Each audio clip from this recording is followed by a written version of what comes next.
Provérbio de Salomão, capítulo 1, verso 1 ao 7. Lê de novo esses primeiros 7 versículos desse livro. Estamos aí estudando o 20º livro do Antigo Testamento. E Provérbios a gente iniciou terça-feira passada e a gente vai concluir hoje ele. Nós estamos encerrando também a parte poética do Antigo Testamento. Já estudamos Jó, Salmos e Provérbios.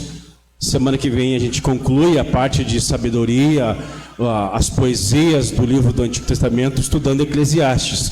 Então é mais uma sessão do Antigo Testamento que se conclui. A gente leu Pentateuco, livros históricos, estamos aí nos encaminhando para o final dos livros poéticos e livros de sabedoria do Antigo Testamento. E logo em seguida vamos estar estudando então a parte profética do Antigo Testamento. Se vocês não sabem, a Bíblia Sagrada, 25% dela são profecias.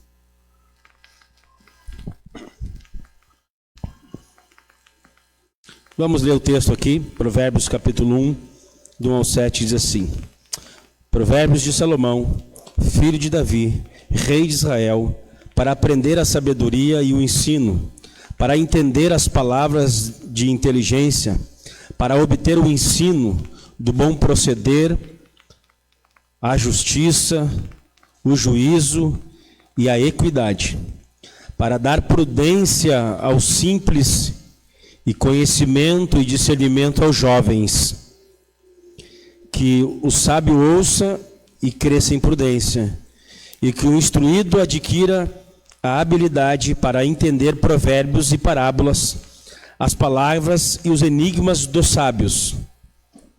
O temor do Senhor é o princípio do saber, mas os insensatos desprezam a sabedoria e o ensino. Amém. Então, pedi que o Ezequiel projete ali os slides. Apenas recapitulando, muito rapidamente, mais rápido, assim, a gente tem bastante coisa para conversar hoje. Embora eu vou falar só 2 temas hoje, mas o que eu tenho que falar sobre esses 2 temas são coisas que vão demorar um pouco aí de tempo. Então, apenas para situar os irmãos, o livro de Provérbios nos apresenta Jesus como a nossa sabedoria.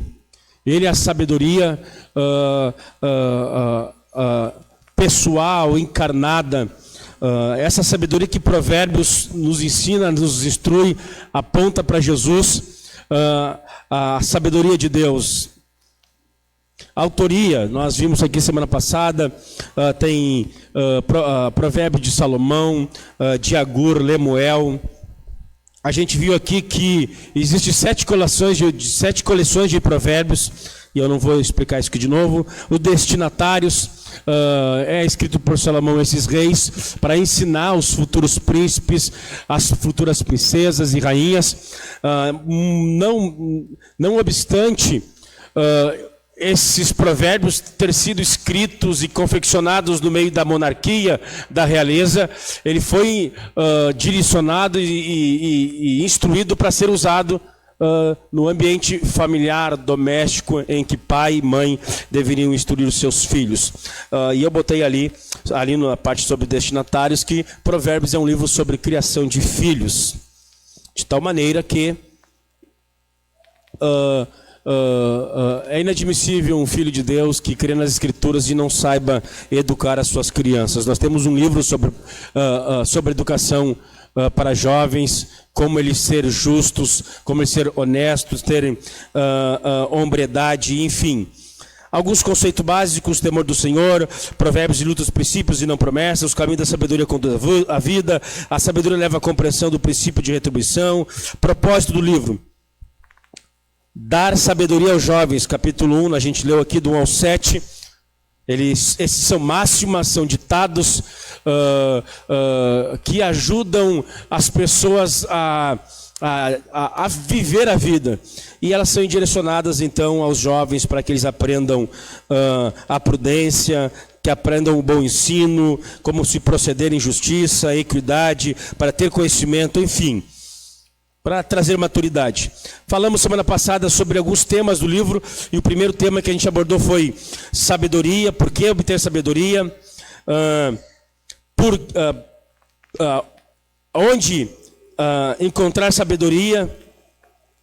Vimos também o tema sobre Deus, Provérbios fala, eu tive que resumir muita coisa, a gente podia falar sobre trabalho, poderia falar sobre amizade, a gente poderia falar sobre tantas outras coisas que o livro nos ensina, a gente teve que passar por cima. Então, falamos sobre a transcendência de Deus, a imanência de Deus, e foi bem aí que nós paramos, e eu gostaria de passar adiante, pode passar, Deus, passa aí, até a fala, é onde nós vamos começar hoje, então, aí.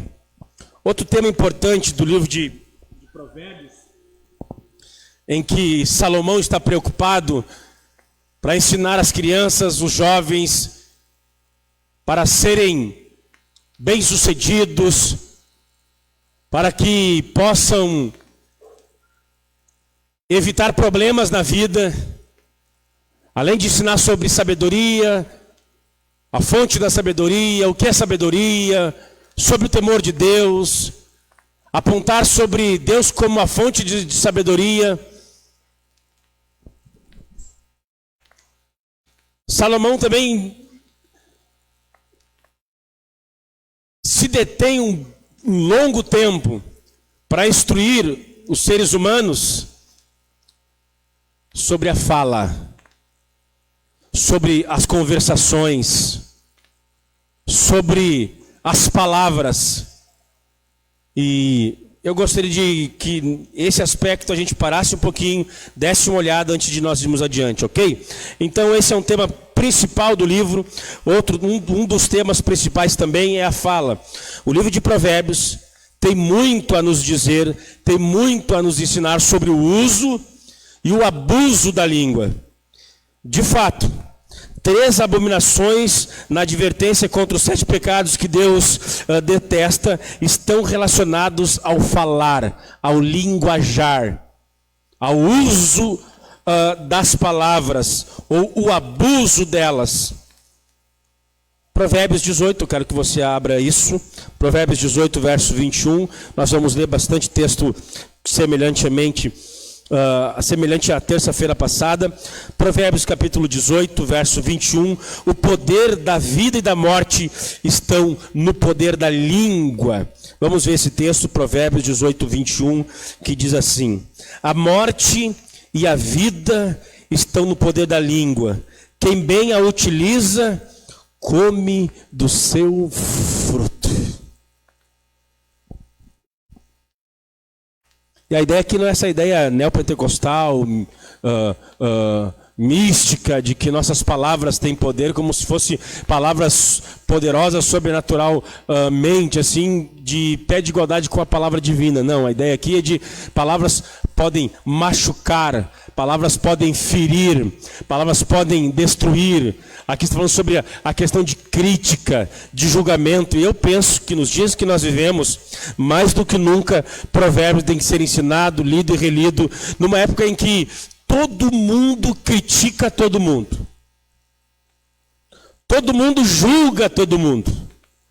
Faz lixamento social, a gente senta na cadeirinha de Moisés e vai determinando, esse que vai para o inferno, esse não é de Deus, esse é filho do diabo, esse é um herege. E por aí vai. Eu não sei vocês, eu ando assustado com o mundo evangélico. Eu ando assustado. O povo de Deus, que é o povo do amor, eles mais brigam, mais se odeiam, mais se alfinetam. Eu vou usar uma palavra do apóstolo Paulo. Eles se amordem, se abocanham uns aos outros. As redes sociais é um bom aferidor dessa verdade que eu estou falando. Arminianos e calvinistas, pentecostais e reformados, luteranos e anglicanos. Nossa, e dá para orar pelos mortos, não dá para orar pelos mortos. Tudo vira julgamento. E a gente batiza com bastante água, batiza com pouca água, e cada qual fica levantando seus emblemas, assim, como se fosse glória e vantagem sobre outra tradição.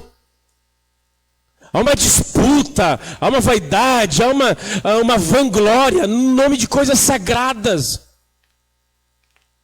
Aquilo que era para nos unir está nos separando.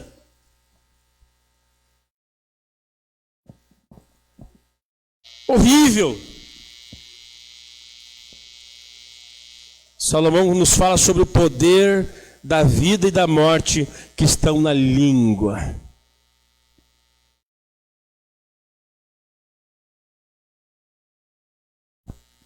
Poucas pessoas conseguem encorajar as outras, animar as outras, ser exemplo para as outras. Não tem uma palavra de ânimo, de consolo, que inspira outras pessoas a serem semelhantes a Jesus. Há sempre um revanchismo, uma disputa, um exibicionismo. Salomão nos ensina e nos instrui sobre esse aspecto do uso, a forma em que nós falamos e nos direcionamos aos nossos irmãos, e não apenas aos nossos irmãos, também aqueles que não fazem parte do da nossa religião, do nosso credo, da nossa tradição. Ele diz mais, no capítulo 12, verso 18, abra aí rapidamente, capítulo 12, verso 18. Elas podem ser usadas para ferir e para curar o espírito. 12, 18. Palavras precipitadas são como pontas de espada, mas as palavras dos sábios são remédios. Capítulo 15, verso 4, vai nos dizer assim: a língua serena é árvore de vida, mas a língua perversa esmaga o espírito.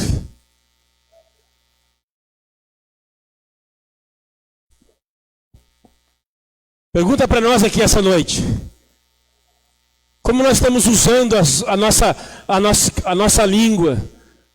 É sempre para criticar, para condenar, é sempre para tecer um comentário que não vai edificar, que não vai acrescentar, que não vai beneficiar. Acho que Paulo falou a Timóteo ou a Tito, não me lembro qual dos dois que ele recomendou. Que nosso linguajar não seja torpe, que nós não usemos palavras vãs, palavras inúteis, mas que saia dos nossos lábios apenas aquilo que é útil e que visa a edificação, que vai acrescentar, que vai edificar, que vai instruir, que vai ajudar, que vai animar, que vai consolar.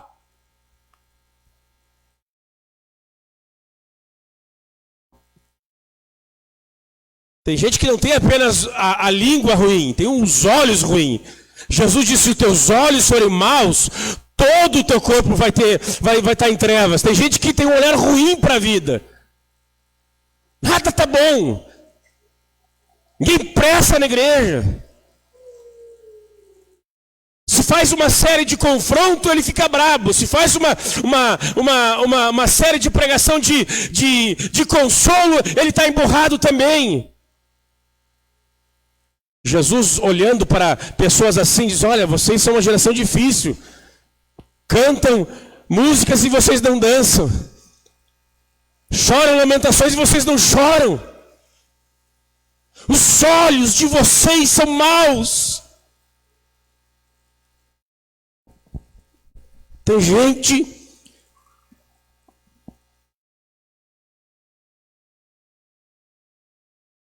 cuja vida, cuja alma, cujo coração está tão ruim que isso é demonstrado na forma que ele fala, na forma que ele conversa, no tom do seu diálogo.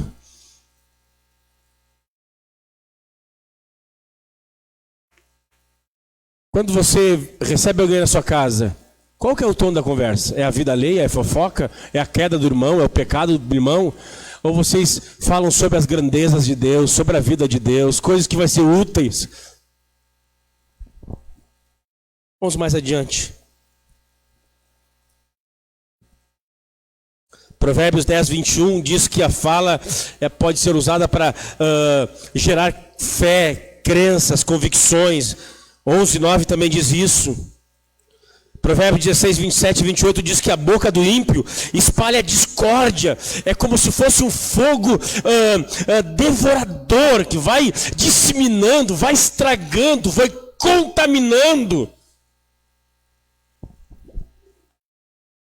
Infelizmente tem pessoas que a única coisa que une ela, a única coisa que ela consegue falar é sobre a vida alheia.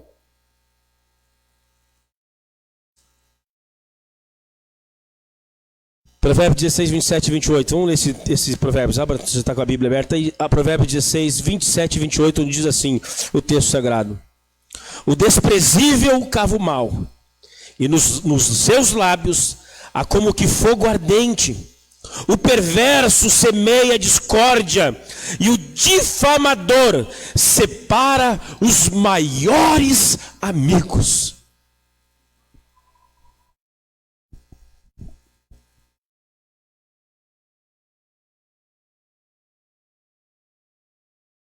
Salomão aconselha-nos dizendo, olha, quer conhecer um perverso? Quer conhecer alguém ímpio? Quer saber se há temor no coração dele ou dela? A impiedade e a perversidade dos homens, ela é detectada pela forma do uso da sua língua, pois a boca fala do que está cheio o seu coração. Jesus de Nazaré nos ensinou isso. O desprezível cava o mal. Nos lábios há como fogo ardente. Tu viu a fulana? Mas isso não é atitude. Se eu for, tu não é ela. Tu não é ela. Já falou. Eu conversei, o que eu vou falar aqui no púlpito, eu já conversei com algumas mulheres da igreja, já conversei com as homens da igreja. Se alguém tem algum problema com alguma irmã e algum irmão, você tem a liberdade de ir até ele e confrontar e confrontá-la. Não fala com o pastor, não fala com ninguém da igreja, vai lá e fala com a pessoa. Tu viu a fulana? Tu te incomodou? Então tu vai falar, a primeira coisa que tem que fazer é falar com a fulana. Daí fala para a fulana, mas tu viu a fulana, por que tu tá fazendo fofoca na igreja?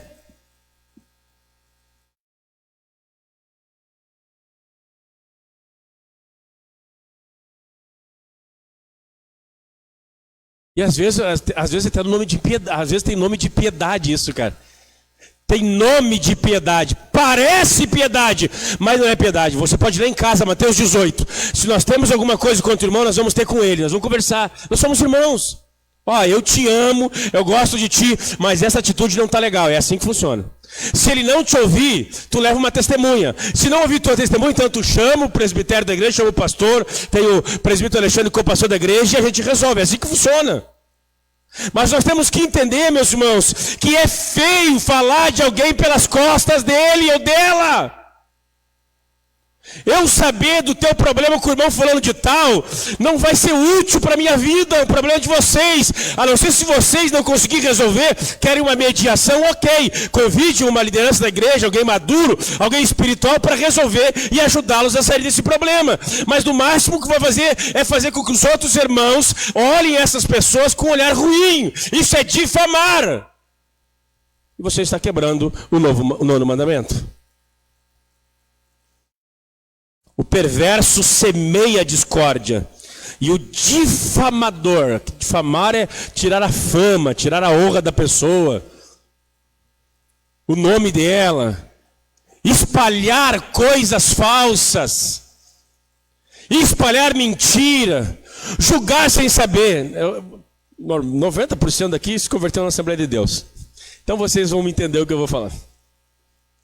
Pensei que tu era chato, cara. Eu não gostava de ti, eu não sei nem porquê. Eu também não.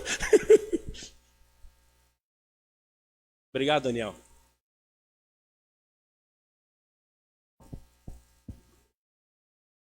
Os caras doidos, cara. Eu fico apavorado. Uma vez eu tô na ceia, o cara vem me pedir perdão, perdoa. Mas por que tu quer perdão? Não, só perdoa. Não só perdoa nada, cara. Pecado tem nome. O que tu fez pra mim que eu não sei? Daí eu perdoo, assim que funciona. Vamos brincar então de igreja? Então, cuidado com isso. Tem gente que desgraça a vida. E eu já vi gente literalmente se ralar na vida por falar demais. Só não perder os dentes porque o cara não tinha a força, o braço muito forte. Mas ficou com os lábios bem inchados. Salomão nos ensina, cuidado, além de ser pecado, ser pecaminoso, tu vai te meter em problemas, em sérios problemas. Provérbios 10, 11, 15, 2 diz que a boca do justo é como uma fonte ou uma árvore da vida que dá verdade e conhecimento. Bendito seja o nome do Senhor. Uau!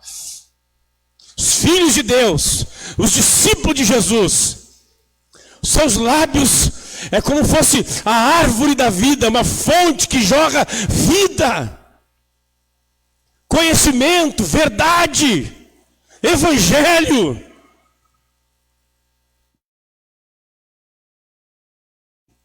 E eu poderia falar muito mais. Vamos pula esse próximo slide, vai para o último slide da fala. Provérbios apresenta instruções sobre a fala ideal. Provérbios 12, 17, 14, 5 diz que as palavras dos sábios procedem de caráter justo e de ponderação. Os justos ponderam, pensam, avaliam antes de falar. Não é porque o fulano me disse que eu tenho que estar replicando, reproduzindo. Os justos, eles ponderam o que ouvem e o que falam. Os justos falam mediante o seu caráter. Deus é um Deus de toda a verdade, o Espírito é da verdade, as Escrituras é a verdade. Nós amamos a verdade, nós temos um caráter moldado pela verdade, portanto nós vamos rechaçar, excluir tudo que é mentira, difamatório, falso testemunho, calúnia. Vai estar nos nossos lábios. As palavras dos sábios procedem do caráter justo. Provérbios 16, 13, as palavras dos sábios são marcadas por honestidade. Honestidade. Seja honesto.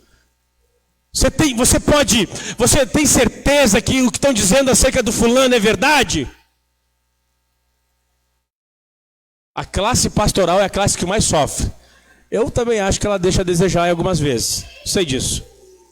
Mas tem um texto que me assusta, que é Paulo escrevendo, dizendo, não aceito que fale de presbítero sem ao mínimo 2 ou 3 testemunhas. E daí todo mundo fala do pastor fulano, do pastor Beltrano. Já tem testemunha? É certo o que está fazendo? Eu não sei as demais. Sei que a minha mulher é a mulher mais sábia que eu conheço do mundo. Além de linda. Uau.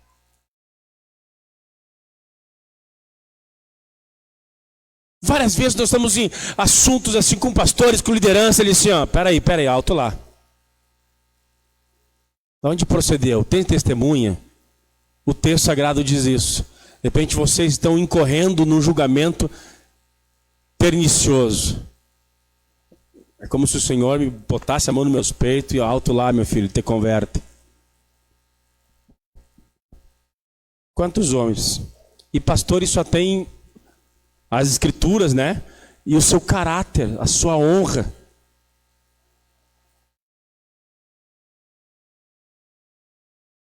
Ninguém vai querer vir na Mário Quintana se a honra, a fama foi denegrida. E depois tu limpa uma coisa dessa. Eu acho que só não me deram um filho, uma mulher fora do... Acho eu, né, cara? Porque herege, frio, o cara que vai extinguir o Espírito Santo. Até nazista me chamaram já. Pastor, é verdade que tu é nazista? Não tem nenhum judeu que eu saiba, né? É. O que, meu sobrinho?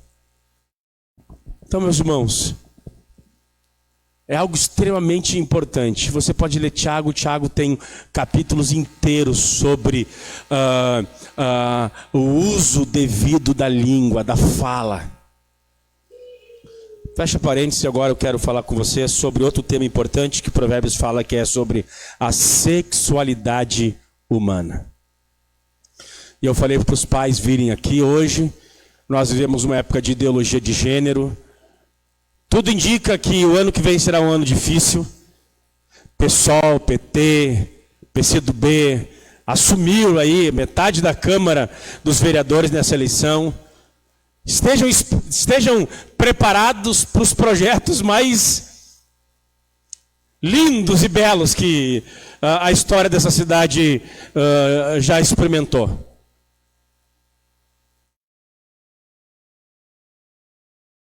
Nós fizemos uma guerra do que os estudiosos vão chamar de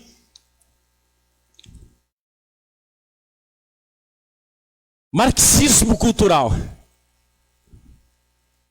em que as ideologias marxistas, em vez de vir pela guerra do proletariado, as guerras de classe, Gramsci, estudiosos de Marx, vai dizer assim, não tem como a gente, pelo meio da política, conseguir. Então vamos fazer o seguinte, pela guerra, pelas revoluções, vamos tomar algumas camadas estratégicas das sociedades. Vamos invadir a arte, as mídias, a educação, e vamos por meio da cultura imprimir o socialismo e o comunismo na sociedade.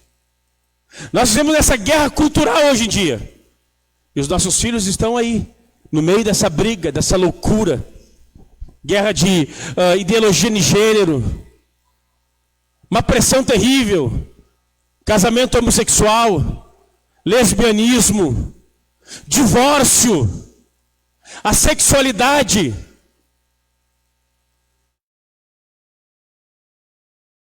Deixa eu abrir um parênteses aqui para dizer para vocês que possivelmente a última sexta-feira de novembro, aos casados, preste bem atenção, aos casados, a última sexta-feira de dezembro, toda a igreja, as congregações também, deixa os filhos com a avó, com a tia, em quem você tenha confiança absoluta, deixa as crianças lá, é só para casal, homem e mulher. Algumas coisas sobre sexo e casamento que o seu pastor deveria ter dito e não falou, o que teu pai deveria ter dito e não falou, o que o teu mentor no curso de noivos, quando você foi casar, deveria ter falado e não falou. Eu vou falar sobre sexo e casamento aqui na igreja. E vai ser só esse o tema. Ok? Última sexta-feira de novembro aqui na igreja. Acho que podemos até fazer uma agentinha, né, Dani? O que tu acha? Vamos ver isso aí. 10 coisas que a Bíblia fala sobre sexo e casamento. Então já sabem, última sexta-feira de novembro. Falar em novembro, nosso aniversário da igreja não será em novembro, vai ser o primeiro domingo de dezembro, dia 6. Tá, fecha parênteses, vamos ver o que o Salomão tem para falar sobre a sexualidade humana, ok?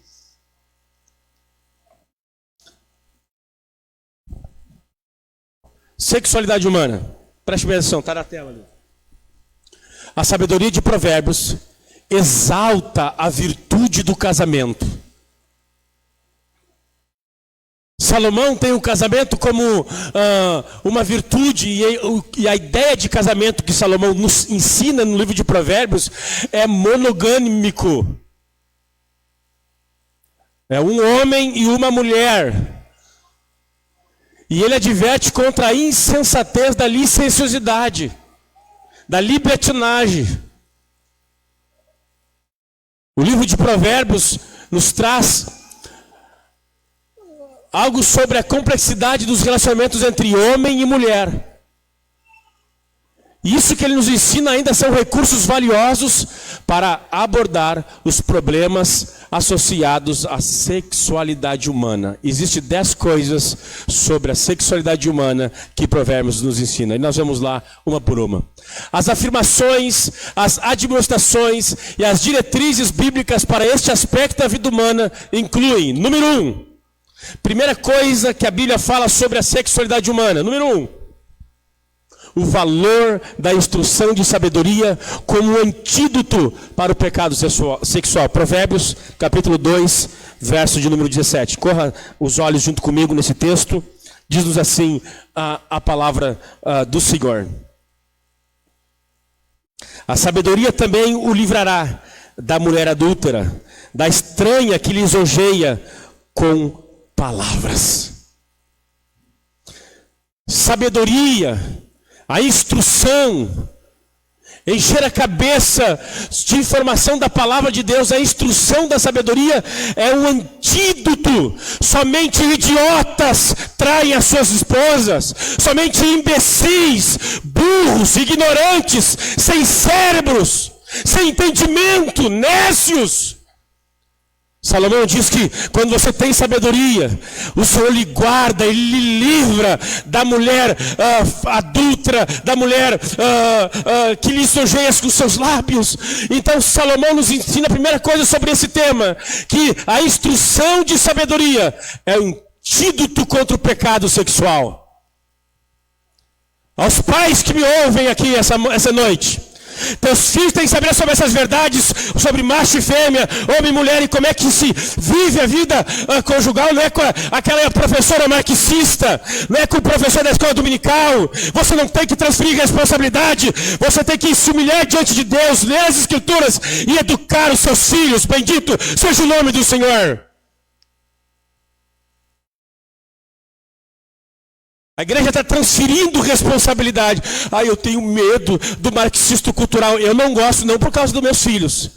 Eu não gosto por causa do mundo. É horrível uma sociedade que não ama Deus.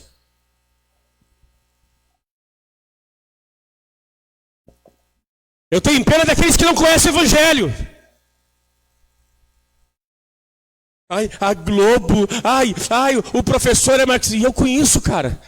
Eu passo horas e horas com meus filhos de culto doméstico, eu leio a palavra do Senhor, ensino meus filhos a ler as escrituras.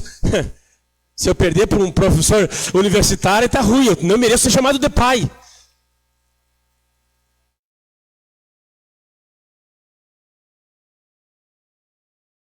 Eu dei vida, dei sustento, dei amor, dei carinho, eu vou perder por um cara que é estranho.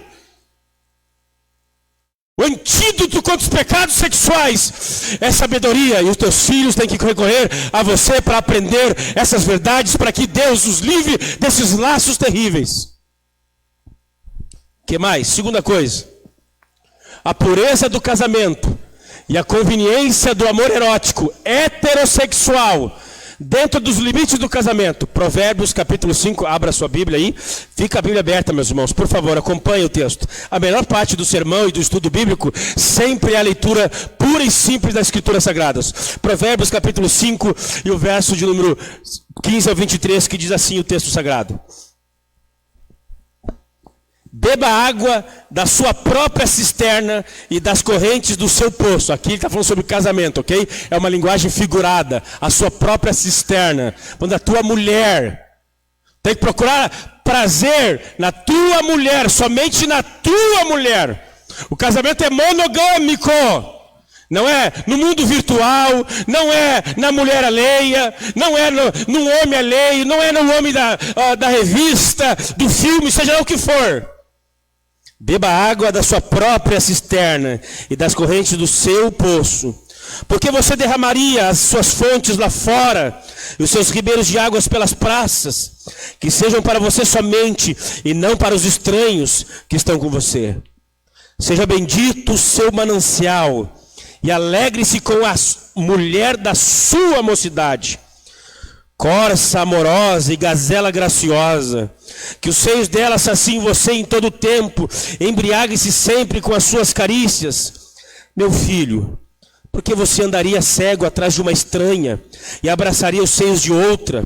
Porque o caminho do homem está diante dos olhos do Senhor, e Ele considera todas as suas veredas. Quanto ao ímpio, as suas iniquidades o prenderão, e com as cordas do seu pecado será detido. Ele morrerá pela falta de disciplina, e pelo excesso de sua loucura sai cambaleando. A segunda verdade que o provérbio fala sobre a sexualidade humana é que a pureza do casamento E a conveniência do amor erótico, heterossexual, homem e mulher, é para o limite do casamento. Sexo é para casado. Aos solteiros que me escutam, vão estudar, vão se preparar para a vida, vão trabalhar, vai chegar a hora certa. Eu vejo criancinha de 12, 13, 14, 15 anos querendo namorar. Meu Deus do céu. Para que você vai ficar de amasso, beijando? Menino não namora, criança não namora, adolescente não namora, jovens não namora. Adultos namoram pensando em casamento. Beijo, abraço, é intimidade para casal. Qual é a idade certa, pastor, para namorar? A idade certa para namorar é quando você puder arcar com todas as consequências de um casamento. Se você não tem capacidade de assumir o BO de um casamento, você não é digno de beijar os lábios de uma menina. Para com isso. Para de brincar com fogo. Salomão vai usar esse termo. Não brinque com fogo. A adolescência é época de estudar. A adolescência é época de se preparar para a vida, de ser homem, de ser mulher. Porque você vai estar vivendo crise na vida adulta. Nem saiu do ensino médio ainda. Ah, ele me ama, não me ama. Ele conversou com a fulana, ele não podia fazer isso. Que ele podia? Não é teu marido? Como não podia? Ai, pastor, a minha namorada não me respeita. Não tem que te respeitar. A mulher que tem que respeitar é o marido. O dia que tu tiver uma casa, um trabalho, colocar uma aliança no dedo, assim ela merece, assim tu é digno de ter uma mulher que te respeite e se submeta a ti.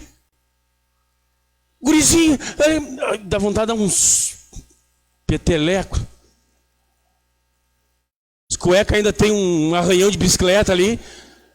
Quer respeito da namorada? Vai ter que catar, cara. Ah, tu não pode falar com ele. Que não pode, cara. Que tu acha que é dono da vida das pessoas? Pergunta pro pai dela se ele não pode conversar com outra. Pergunta pro pai dele se ele não pode conversar com outra. Que isso, gente? Tem muita coisa para falar, vou mais adiante.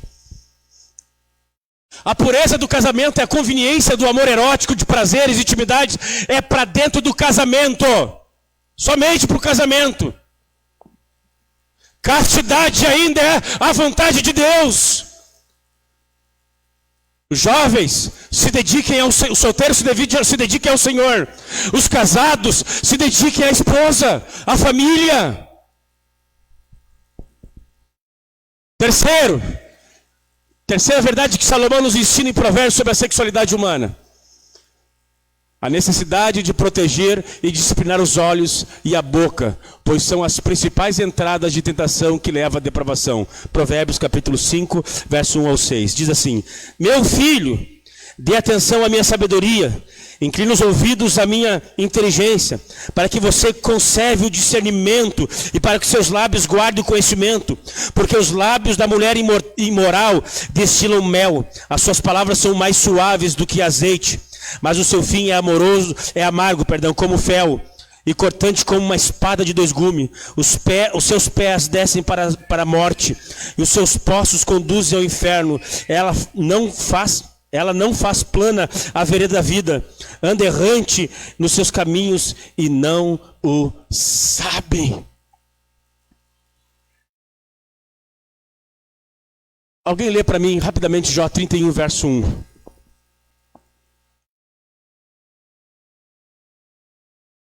Não escute as palavras.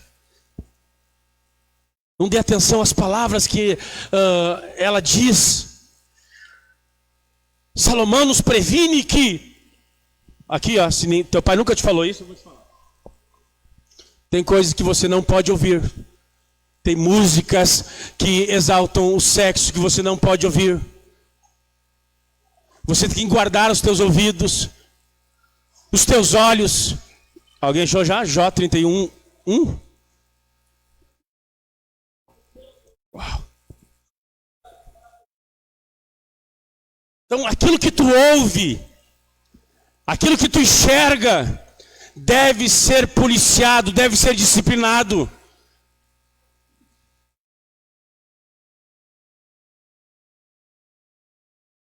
Paulo escreveu aos Tessalonicenses: vocês não foram chamados para a impureza, mas para a santificação. aos amantes de Game of Thrones. Esses dois textos se enquadram como uma luva. Cena de nudez. Ai, mas pastor, tu gosta de filme de ação. Uma explosão é uma ficção. Uma briga, uma morte ali é ficção. Mas seios e bunda à mostra não tem ficção. Ninguém está mentindo de excitação. Ali acontece de fato. E as novelas benditas da Rede Globo?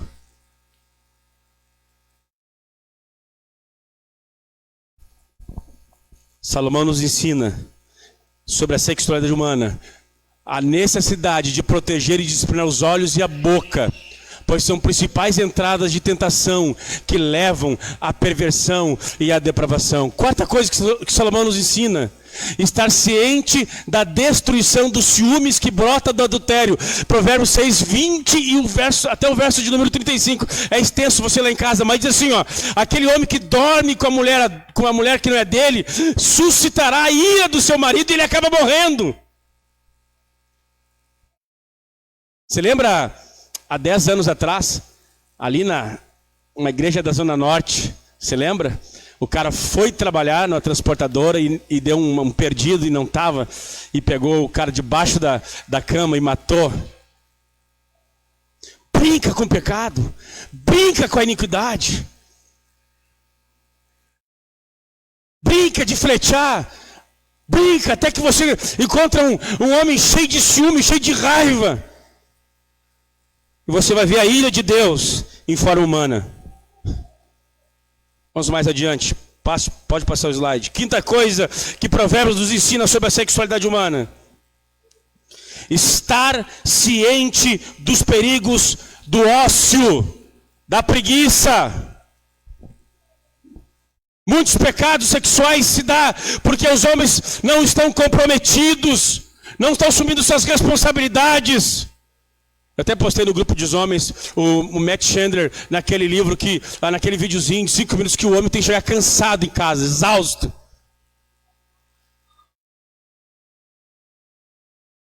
Vamos ver esse texto rapidamente. Provérbios 7, 6 ao 9. Eu estou correndo aqui, gente. Porque da janela da minha casa, olhando pela grade, via entre os ingênuos e descobria entre os jovens um que não tinha juízo. Ele ia e vinha pela rua junto à esquina da mulher estranha. Está vagando. Está ocioso. Você lembra de Davi? No tempo que era para estar na guerra, lembra? Ele ficou olhando na janela.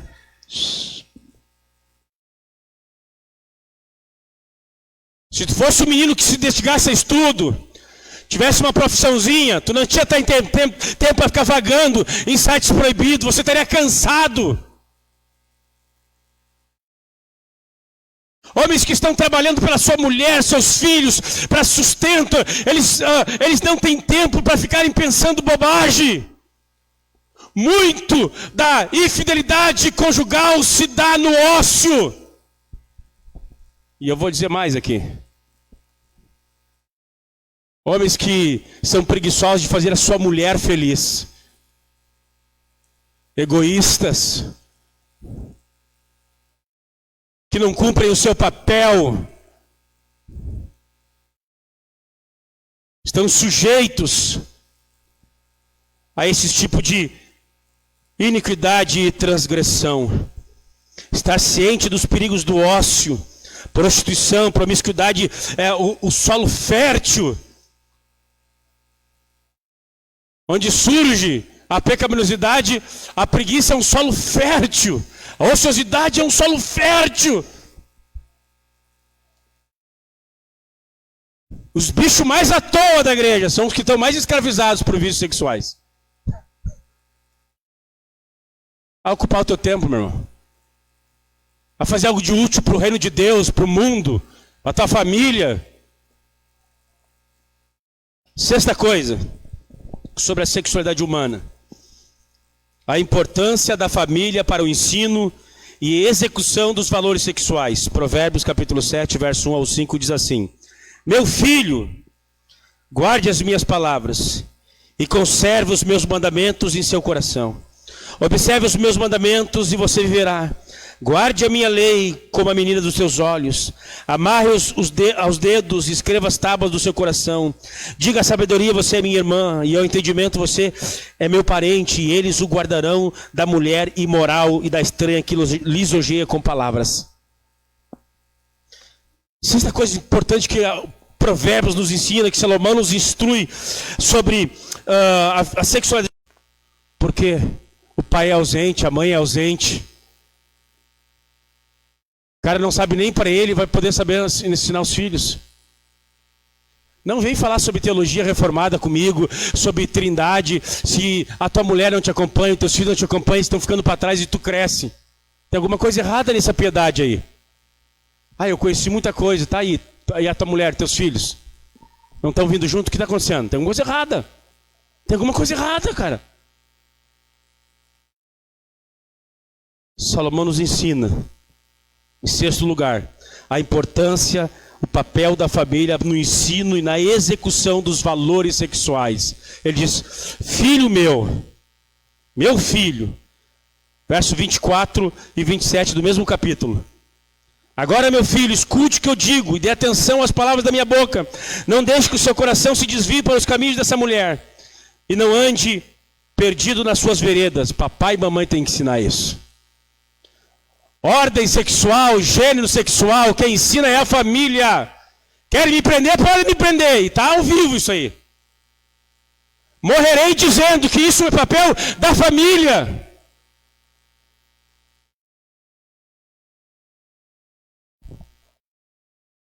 Mas pastor, eu tenho que deixar namorar. Porque se não namorar aqui na minha casa, vai namorar na rua. Aqui, não namora nem aqui na rua, nem fora, olha, que isso? Quem bota o alimento ainda é eu, que isso? Tá pensando o quê? Que acha que é machinho, vaza, negão. É assim que funciona, cara. Mas vocês são intolerantes.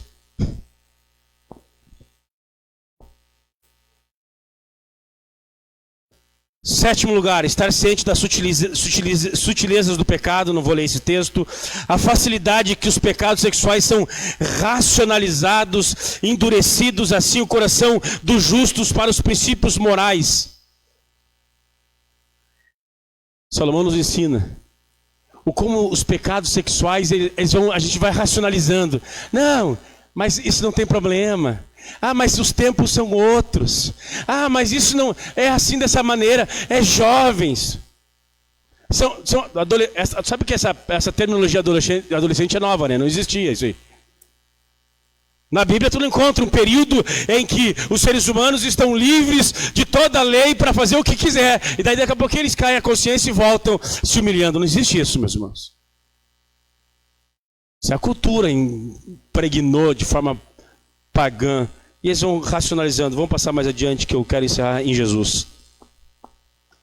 Não, na verdade, a necessidade de avaliar e escolher o cônjuge com base nos padrões internos relacionados ao caráter e não aos padrões externos relacionados à atração física. Provérbios 31. Mulher virtuosa, quem achará? Tem tanta gente que olha o corpinho, ele é bonitinho, ele é um pão. Ele é um pão, pastor, ele é ele, eu tenho certeza que é ele. Mas o cara não ama Jesus, não ama o evangelho, não ama a igreja, não ama a escritura.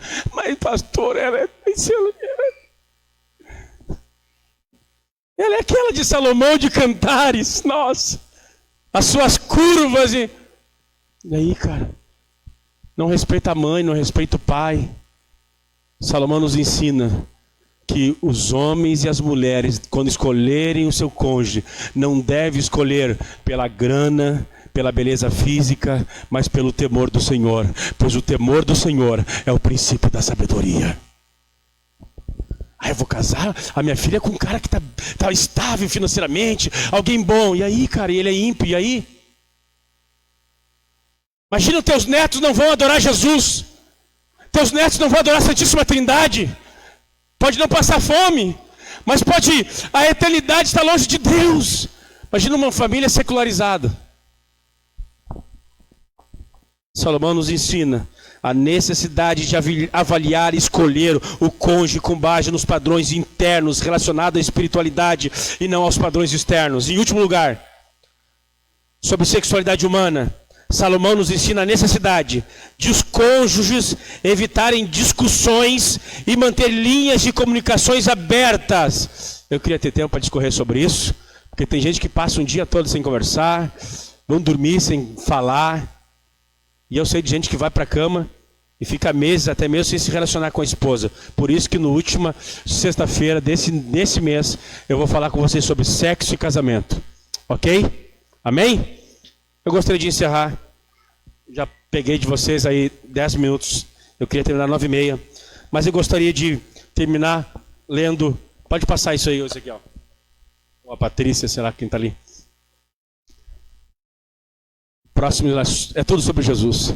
Se Salomão era tão sábio, por que ele morreu tão sem juízo, conforme diz primeira Reis? Ele se pendurara na própria forca, quando ele escreveu: meu filho, se deixares de ouvir a instrução, logo te desviará das palavras do conhecimento, como diz Provérbios 19. E ele se desviou das palavras do Senhor. O sucesso espiritual de hoje não é garantia alguma de piedade amanhã. Sucesso espiritual de hoje não é garantia de piedade amanhã. Os discípulos têm de cuidar constantemente a sua vida espiritual. Além disso, os provérbios régios sobre o rei ideal, que exerce justiça perfeita, conforme diz Provérbios 16, 10 ao 15, Provérbios 20, 26 ao 28, que fala do rei perfeito, que reina de forma justa, sábia, inteligente, no temor do Senhor, apontavam para um rei maior e superior. Embora Salomão, ele é um rei que escreveu isso, apontavam para um rei mais sábio que ele, conforme diz Mateus, Lucas 12, 46, Lucas 11, 31, quando Jesus diz: eis aqui quem é maior de Salomão. Esses provérbios sobre o rei perfeito não era sobre Davi, não era sobre Salomão. O rei perfeito era Jesus de Nazaré, onde está todo o tesouro de sabedoria. Bendito seja o nome do Senhor. Vamos estar em pé. Jesus é a sabedoria de Deus. Os provérbios e as máximas reais que temos aqui sobre o rei perfeito, a gente olha, mas como Salomão pode ter se perdido? Não era sobre ele que ele estava falando. Esse rei justo e perfeito que Provérbios nos mostra era o Filho de Deus. Desculpa aí por esses 10 minutos que passaram. Eu estou tentando me policiar ao máximo, mas é que não queria só falar, eu queria ler os textos com vocês. Vamos orar ao Senhor. Ele é o Deus de toda a sabedoria. Conhecimento, tu lê um monte de livro, tu tem. Informação, o mundo está cheio. Daniel diz que o saber se multiplicará. Mas sabedoria, a capacidade de tomar decisões piedosas, virtuosas, escolher o que é correto, o que é certo, o que é moralmente correto. Somente aqueles que amam o Senhor. Somente aqueles que temem o Senhor. Quantos precisam dessa sabedoria de Deus? Jesus é essa sabedoria. Tiago diz: aquele que tem falta de sabedoria, peça ao Senhor, que Ele espontaneamente a dá e não lança em jogo, no rosto.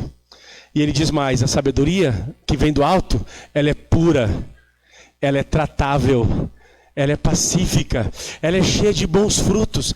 Não me interessa se a tua biblioteca é a maior da igreja, a maior da cidade, eu não estou nem aí para isso. Tem tanta gente que tem tantos livros e são tão tolos. Mulher é amarga, os filhos são rebeldes, os amigos, se é que tem amigos leais. Tem gente que não sabe construir uma amizade de 20, 30 anos. Falta-lhe sabedoria, mas o Deus de toda a sabedoria está nesse santuário. Vamos orar ao Senhor. Tua família precisa de sabedoria? Como é que tu é pai? Como é que tu é mãe? Como é que tu é filho? Como é que tu é filha? Como é que você é amigo? Eu sou amigo só de quem veste que nem eu, fala o que eu falo. Isso não é amizade. Os mais moços aqui da igreja procuram os mais velhos. Os adolescentes procuram os casados para conversar, para falar? Como é que vocês funcionam? Ou vocês vivem nos seus clãzinhos assim na igreja? Oramos ao Senhor. Bendito Deus e Pai. Há uma carência de sabedoria, Senhor. Nosso comportamento, nossas atitudes, muitas das vezes, Senhor, é dirigida e tomada por decisões infelizes, pautada na cultura, pautada na filosofia, e não poucos são pautados na psicologia, Senhor, ó Deus, humana, meramente humana, Senhor. Mas Tua palavra nos ensina há 2 semanas que existe uma sabedoria celestial, baseada no temor de Deus, que, ó Deus, transforma o caráter, dando-nos piedade e justiça. Abençoa a nossa igreja. Abençoa os homens da igreja, os pais aqui da igreja, as mães aqui da igreja, que nós possamos, ó Deus, olhar para essas verdades, que nós não venhamos ceder para essa geração relativista, permissivista, que permite tudo, Senhor. Permite tudo hoje em dia nessa sociedade, nessa comunidade, Senhor. Ó Deus, guarda a igreja, Senhor, o Teu santo nome, dá-nos sabedoria, ajuda os pais a terem inteligência, discernimento, para pastorear o coração dos seus filhos, para pastorear o coração das suas filhas. Enche-nos do Teu saber, do Teu poder, Espírito de Deus, Espírito de conselho, Espírito de temor, Espírito de sabedoria, venha sobre Teus filhos, meu Senhor. Ó Deus, guarda-nos, ó Senhor, os nossos filhos, ó Deus, no ensino médio, no ensino fundamental, os que estão na faculdade, guarda os Teus filhos, Senhor. No Teu nome santo nós oramos, pedimos uma bênção especial sobre a família, no nome de Jesus, sobre os casamentos, ó Pai, no nome de Jesus, sobre os obreiros, no nome de Jesus Cristo, Pai, que seja assim, amém, amém. E